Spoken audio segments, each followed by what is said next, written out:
Kilala nyo naman na siguro to, no? Si Steve. Siya yung nanalo sa 30-day challenge ni Kong TV. Whoever gets the best transformation wins 1 million pesos. Si Steve ang nanalo dun. Bakit siya nanalo? Sobrang dedicated ditong tao na to. Every time na may mga challenges kaming ginagawa At the same time, sobrang lakas din talaga ng loob nitong tao na to. At dahil mabuting tao si Steve, tuwing sabay kaming nagji-gym, hindi ko madalas nagagawa yung program ko kasi pilit niya akong tinuturuan. Pilit niyang gustong gawin na sundin ko yung program niya kasi daw, yun daw ang mas mabilis ang growth at galing daw sa coach niya. Kaya ngayon, hindi ko alam kung bakit ko gagawin kay Steve to kasi nung nakaraan, niloko ko siya about sa pasalubong niya sa kapatid niya. This time, dahil sobrang buting tao ni Steve, tatry rin ko ulit siya. Magpaturo lang tayo ng magpaturo kay Steve. Hindi niya alam coach ko na yung coach niya. Lagi ko tinuturuan niya, dahil nga hindi napapagod magturo sa akin. Hindi niya alam ko na yung program niya. Hello guys, it's my coach siya. Sabi kasi ako bahala sa'yo. Salamat sa pagsama sa akin. Wait naman naka-vlog ka pa eh. Hindi ko upload to, journey ko to. Video mo ako para susunod-sunod ko yan, biglang pumapayat na. Ayan. Promise, baka naman bumitaw ka. Hindi ako bumitaw. Sige, sabayan mo lang ako pre, ako bahala. Okay, thank you.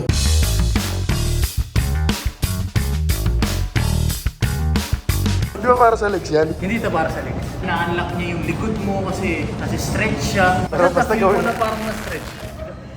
Sundan niyo lang ako, yan ang masasabi ko sa inyo. Huwag kayong magtanong. Basta gawin nyo na.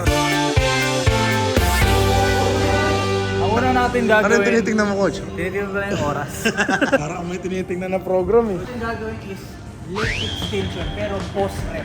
Ibis na baba agad, magtaas. Pag nag-activate na yung muscle, post ka. Mas baba agad. Ilan yan, coach? Ilan?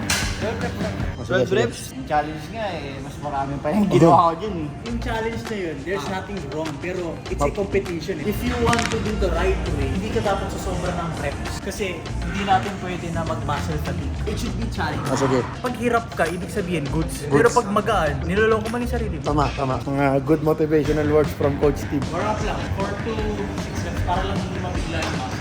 Ginaya ko lang din yung coach. Sige na. Maganda yung pinupush mo yung sarili mo. Hirap. Nice. 14, give me one more. Nice.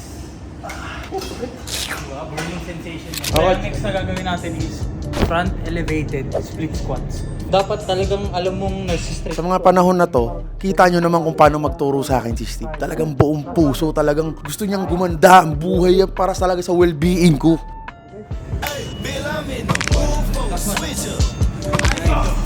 Lolo, nahuling bumabayo. Yan. Ang tawag dyan, incline chair cable lateral raises. Tama ba to? Parang nahihirapan ako. Pero, ako naman sa sarili ko, ako may masamang pinaplano sa kanya. Hindi naman talaga masama eh. Surprise lang talaga. At ako, dahil kilala ko si Steve na napaka-inosente at napaka-mabuting tao, alam ko na wala siyang idea kung ano yung pinaplano ko. Hindi niya alam na iisa na kami ng coach. Tama yung ginagawa mo. After 30 days, balikan mo itong video na to. Mga ganitong posing natin. Inaaraw, babalikan natin yun. Coach! Gym kami kagabi. Sinabi mo na sa kanila na ako yung coach mo. Hindi pa coach, walang ka-idea yung mga yan. Kunyari, walang alam sa ginagawa nila. Kunyari, walang alam. Tuloy, ang ginagawa ko coach, yung program nila, hindi yung program ko. Pero gagaling ng mga bata mo, talagang parang ikaw magturo. Kailan mo ba plano i-reveal? Eto na coach, malapit na. Kung kailan ka nandito sa Manila, Paano yung gagawin natin yung plano?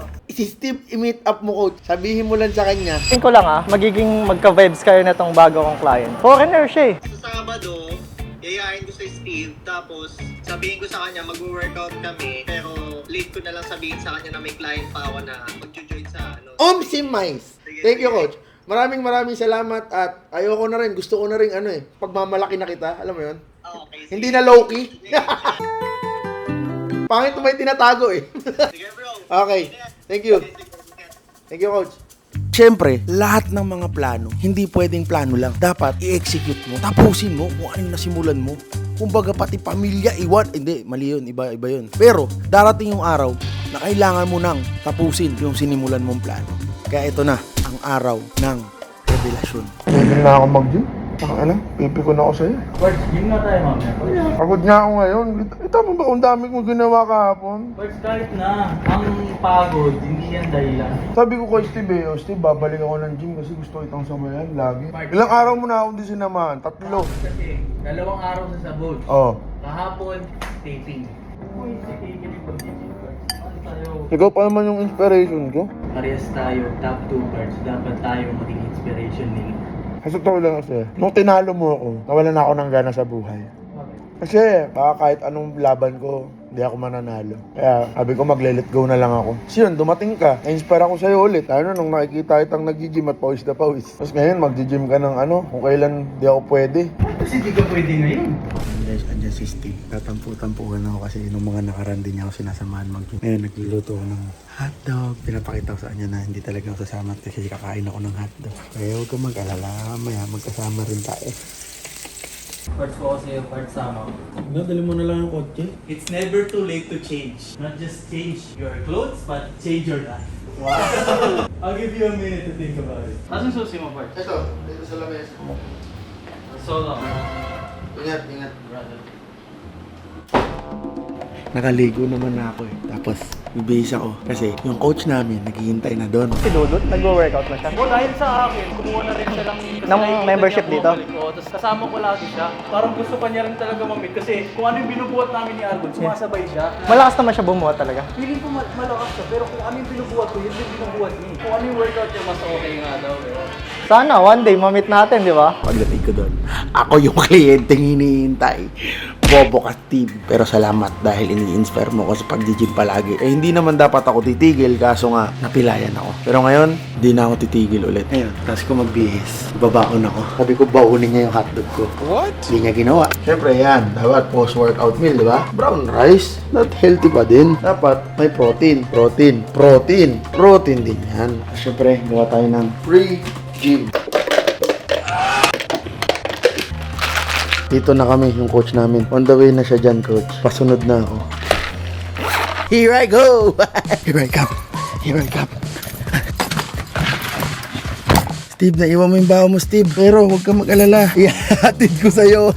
Ito, pag iPhone user ka, talagang malolong press mo si Steve eh. Oh. Nilong press mo siya, sabi niya, gusto ka din pala mamit ni Coach Poy eh. Kaloko. One day, sana mamit ka daw niya.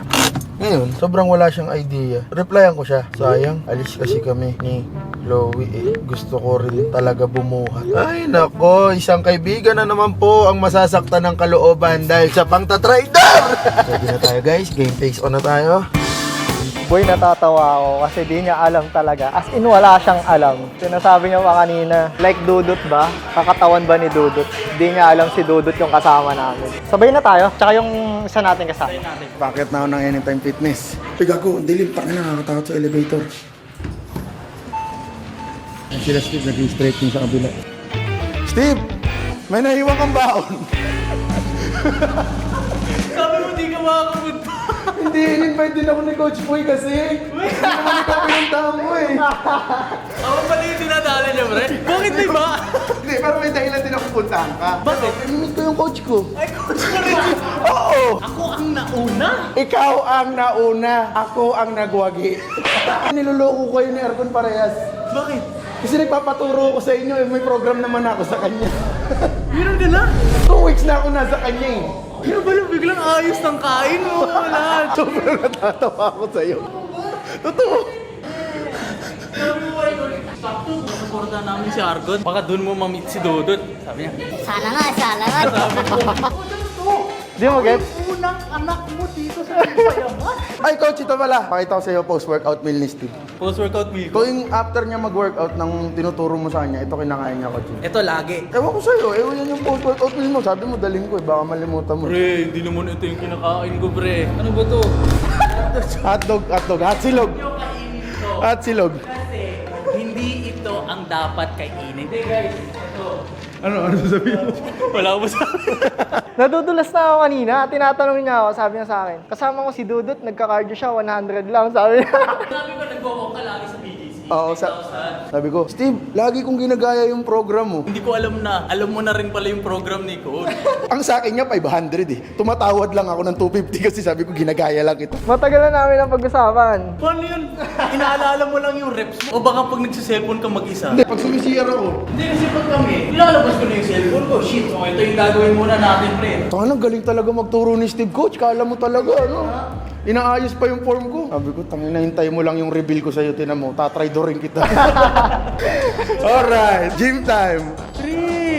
Ano to? Ay, ang hilig nyo na mag-prank, pre. Hindi to prank? Hindi to prank. Ang tawag to surprise. Hello, teammates. We're in the same team na. No harm done. No Wala, harm. wala. Safe. Another success na naman, guys. 2-0 na para kay Steve at Dudut. 2-0 ka na sa amin. Yung pati yung prank na ano, yung sa pagkain, wag mo sabihin parts na yung team natin magiging mas malaki. Bakit? Mamaya baka kasama na si Burong. Ay, hindi na. Ano yan? Ipaprank ka ulit? Tapos na-prank ka naman. Oh. Pure heart.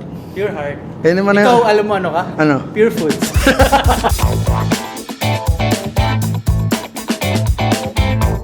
Yan, dyan mo ibuhos lahat ng pantatrader ni Coach sa'yo.